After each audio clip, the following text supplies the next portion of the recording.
And welcome back to the Home Medic, where we help you keep your money in your wallet, your family out of the hospital. To help me do that today, the lovely, beautiful, and talented Heidi Hansine. Thank you. Good to be with you today. Queen of fireplaces. That's right. Because they make you warm. Fire. Warm, exactly. Yeah. There's nothing better than that. Warm is what we're going to be doing in this segment today. We're going to be talking about home safety as relates to fires, but in this particular case, we're not going to focus on, for example, garages or fireplaces directly. We're just going to be talking about the house itself. Oh, and I've got some stories with this one. Oh, I need your stories. Yeah.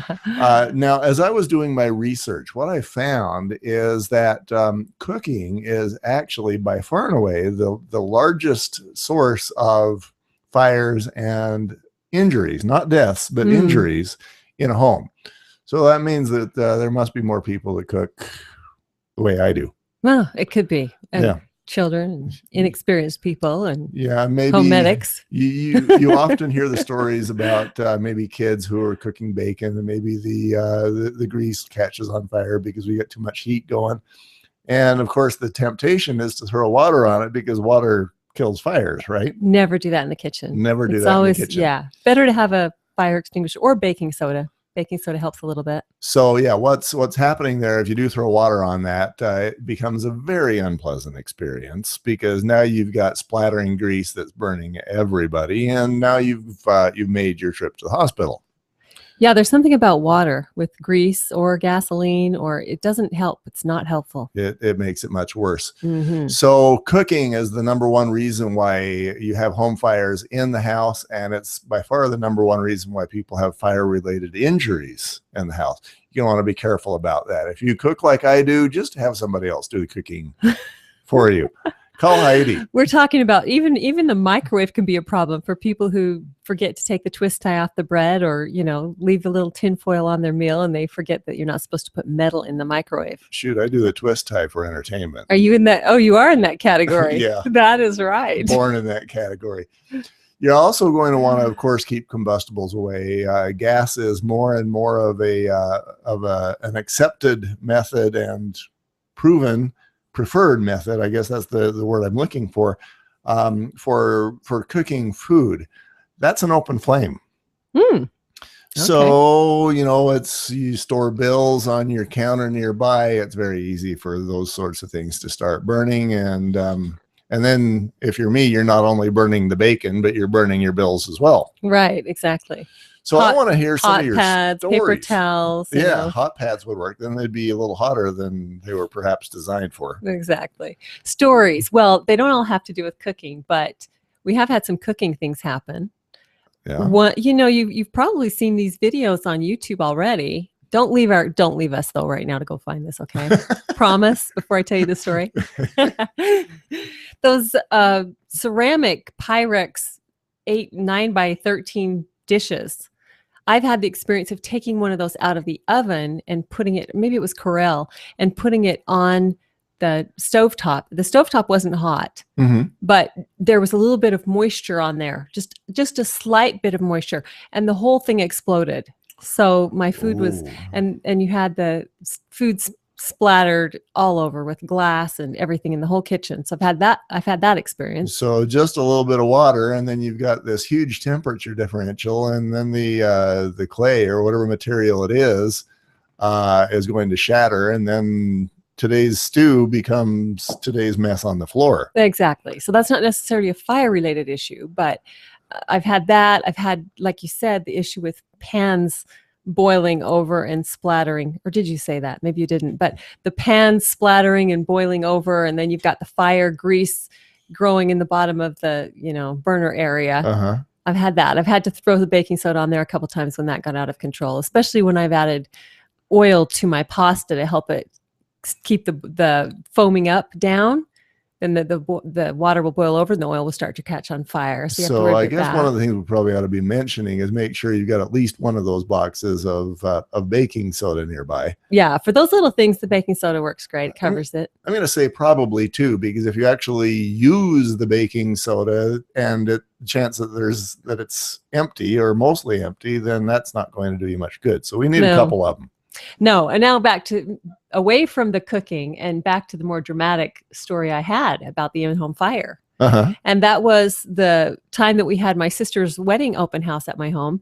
And we had these great 3-foot candle holders with candles burning. It was so romantic, so classy looking, until my sweet little sister backed up in her beautiful wedding dress into the candle. This is not good. Yeah. And I luckily saw that her dress was on fire. And after I called some major attention to it, then her former husband put the fire out, saved the day. He was a hero that day. I can see this picture. He's swatting your sister's butt in a right. wedding dress. That while is exactly it's on right. fire. That is exactly right. Nice. Yeah, this is beautiful. It was scary. Somebody should have taken a picture of that. That one would have gone viral. It's smart to use those electric candles, even though they're kind of cheesy. Yeah. So, and yeah, if you've got a wedding dress or if you've got children in the house, loose candles, probably not the world's best idea. Right. Again, I was a pyromaniac as a kid, so I toyed with fire as much as I could. One of my favorite things to do would be to get a candle and then dip my fingers in the hot wax, because then I could make fingerprints. That's kind of fun. Yeah, that was fun for me. I was easily entertained. But if you've got 10-year-old kids that are playing with candles, of course, all that needs to happen next is then they decide to start roasting marshmallows. Maybe they're going to see what burns, and those sorts of scenarios. If it's candles, I'm just going to say, from the home medic point of view, don't do it. No, yeah, I've got kids who will burn their candles at night and then they'll accidentally fall asleep. That's happened a couple of times. Or they've got their little candle melter. And those are not safe either, because the wax melts and it gets really, really hot and can spill on your carpeting. Reminds me of a Foxworthy skit that everybody needs to, even if you got to stop this particular podcast. Go to Jeff Foxworthy right now. That's right. You're sending people away. Sending them away. It was worth it for Foxworthy. It's funny. So we got the candles and the cooking that I want you to be aware of. Now, I had been a home inspector. I've been doing this for well over 20 years now. Back when I was about 1 year into it, I had a coworker, because I was doing the home inspection thing on the side as a moonlighter. I had a coworker call me up and she wanted me to do an inspection. Right. And of course, I was an idiot and didn't know what I was doing at the time. But I went over to this house and we were doing the inspection, going through it, and she pointed to this black area on the sheetrock that kind of aligned itself with an electrical plug. And she said, "What's that?" And I said, "I don't know." And I finished the inspection. I charged her my usual fee. And as I walked out, I thought, man, she must be pissed. Because you didn't know what you were doing. Because I had no idea. Didn't answer her question. A huge item, actually. What had happened is you'd had probably a loose connection or an over demand at this electrical plug. And that wire had heated up to the point that it actually burned through the wall and stained a burned color on the paint. Wow. You want to watch out for those dark spots on the wall. Yeah. So you're thinking here that wire could have easily burned the house down. And as I walked away from that home, that should have been the number one issue. Is I'm thinking you need to find out what's going on with that electrical wire. Exactly. But of course, I didn't know what I was doing at the time. So we walked away. Last I heard, she survived. Well, that's good. And sometimes we can learn from that. It's better to say, I don't know. That's true. Than to pretend you do and when you don't, right? Yeah. Yeah. So kudos for that, for admitting that you didn't know. At least I was honest in my probably idiocy. Called somebody else and paid again after. There was nobody else. No. Another thing I want you to be aware of inside your home actually is gas valves. This is another example of the $10 fix versus the 10,000. Sometimes you'll have maybe a dryer that has a gas hookup and maybe you're not using it. Maybe it's electrical that you're using and you just have this gas valve. Sometimes you'll have a gas valve maybe for a barbecue on the exterior of the house. Right. Or maybe you got the same sort of a scenario going with your stove and oven where you have a choice and then the gas valve is just there loose. If you don't have that gas valve covered with a cap, Right. sealed properly. All it takes is a bump, and that valve opens up just a little bit. Mm. Now you're getting just a little bit of gas inside the house, and that will be more than enough to blow the house up. Wow, that's good to know. And that scenario actually happened not too far away from where we are now, Really? a number of years ago, where a lady in her own home called the local utility and said, "I smell gas." Yes. They came out, and yes, there was gas. And while they were, all of them, the three of them, downstairs looking for the gas, the house blew up. Yes, no, I remember that story. And she followed the guy back down when he went down to check it out. She should not have done that. And I think her husband was a short distance away, saw the Yeah. house explode. Tragically. Yes, exactly. Send the professional in there, let him die. You keep your family alive. Right. It needs to be done by people who know what they're doing. So gas Yes. valves, put a cap on there. That's the $10 fix. And actually the cost of that fix is going to be more like $2. Mm. The $10,000 fix is a lot more than that. You know, that's some caskets. That's so sad. So I want you to be aware of your gas valves. Take a look at those wherever you have them. Make sure that they are not only, you know, if they're not hooked up to something, they need to not only be turned off, but they need to be capped.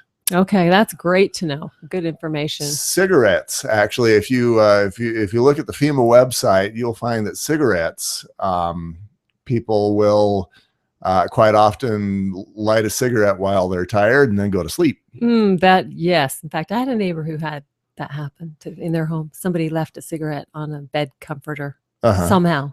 And it lit the comforter, and how much of the house burned down? It didn't completely burn the house down, but it got it a room or two. Yeah. They were luckily close by and awake, I think. So even though it was a comforter situation, it wasn't in the middle of the night. So they were able to contain it before Nice. it destroyed everything. So what the research says is just don't smoke in the bedroom. You know, whether you're awake or tired or whatever, don't smoke in the bedroom. And of course, it's healthier not to smoke at all. Do you mind if I throw that in there? But let's throw that in but there, if should we? if you do, be careful. Yeah, they also recommend deep ashtrays so that you know, the ashes themselves are well contained. You know, they're not going to blow out or whatever. And then if somebody else besides you is the smoker and they're tired, watch them. Yes, you may not get any sleep. You're gonna have to stay up until they, get done smoking. Yes. And that's I do that annoying. with driving. When you're driving with people and you have to suffer and stay awake for them right. while they're driving, it So would be that easier to you're drive not- yourself sometimes. But That's better than suffering in the hospital because they ran over no smoking and sleeping, no drinking and a bridge. driving. No. Yes. Other fire related issues, daisy chained cords. Quite often what I will see is maybe you'll have an older home where it just doesn't have an electrical plug in the bathroom. And so somebody will run a cord in from who knows where, and they've run 20 other cords to it. So again, you've got that over demanded electrical line that is going to cause you problems. Similarly, I see the same sort of thing in a garage where you might have one electrical plug and they're doing everything from running the freezer. You might have it. Yeah, I was going to say deep freezer. And maybe some battery chargers and some woodworking tools and who knows what else. I've got a compressor. If you're running all that from one plug, you're begging for trouble. Yeah, problems. Fires will find you. Christmas trees and the decor, it is what we all do. Especially if you're my wife, you're going to run 20 Christmas trees into one corner. She really does too. He really does have a wife that has, well, at least 6 decorated Christmas trees. At least. I was in awe when I saw them all on Facebook. And so you want to be, at minimum, if your trees, when you plug them in, if they are popping a breaker, don't just turn the breaker back on. That breaker is popping for a reason. It's because it's overloaded. You either need to get the trees out while the wife's not looking. Right. Well, be careful about that one. Yeah, she would probably you might go out with the trees. Me out with the trees. That's right. Or at least rearrange what circuit they're on. There you go. In my case, I might just need a whole new 100 amp circuit so that she can have her trees. But You've got to build your own house and plan for these trees, Garth. That's right. Dryer vents can also be a source of home fires if you don't clean out the lint out of your dryers. That lint is actually combustible. Oh, and it builds up. And not only that, but it actually makes the drying less efficient. I know we're talking about fires, but it's good to get the lint out. Sometimes you have to replace that whole hose because it's so full of lint you can't clean it out well. Yeah, and it is helpful to, quite often I will see these homes that are a little older and the dryer vent is actually inside the wall. It is helpful, if you know that dryer vent is 50 years old, you might as well just let it die. Yeah. Give it a good burial and then run a totally different hose. And it may be ugly, but hey, it's the laundry room. It's sometimes a challenge to get the hose run. I think that's the biggest problem. Yeah. The drawback is these things are not always easy. And you go over and you look at your dryer and you're like, how do I get that cover plate off? I know I need to vacuum it out, but can't quite figure it out. Yeah, there are some options. You can actually get a professional to blow those things out.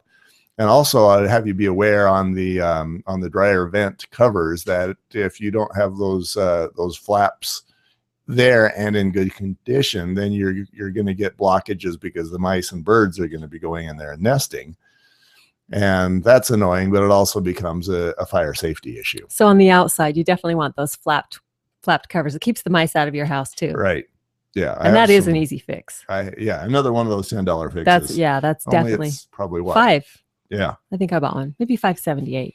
Barbecue, same thing. I want you to take a look at your barbecue, and again, if you cook like I do, flames blowing everywhere, just run that barbecue out a little further.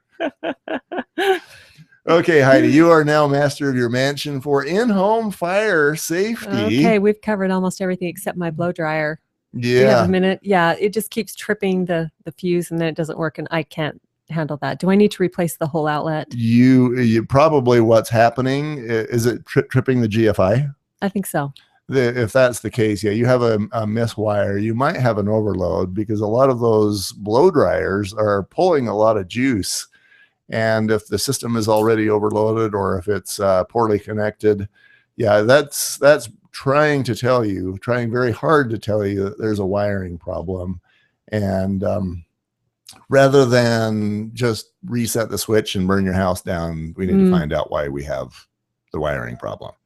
Yeah, the wiring problems can happen in light fixtures too. So Or I'm just throwing that out before we conclude this, because this has been a really thorough.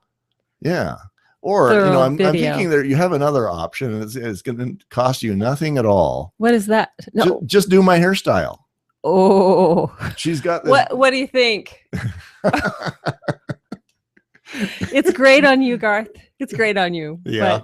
But so you're if you're the master of your that. mansion, you're probably going to need a mansion that has a working electrical plug in the bathroom, right?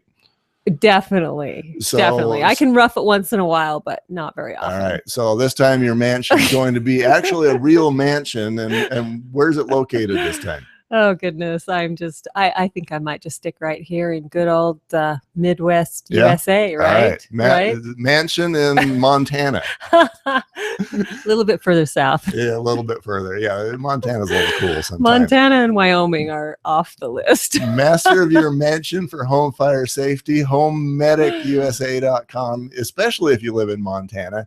And as always, be yourself, because everybody else, they're taken. Is taken.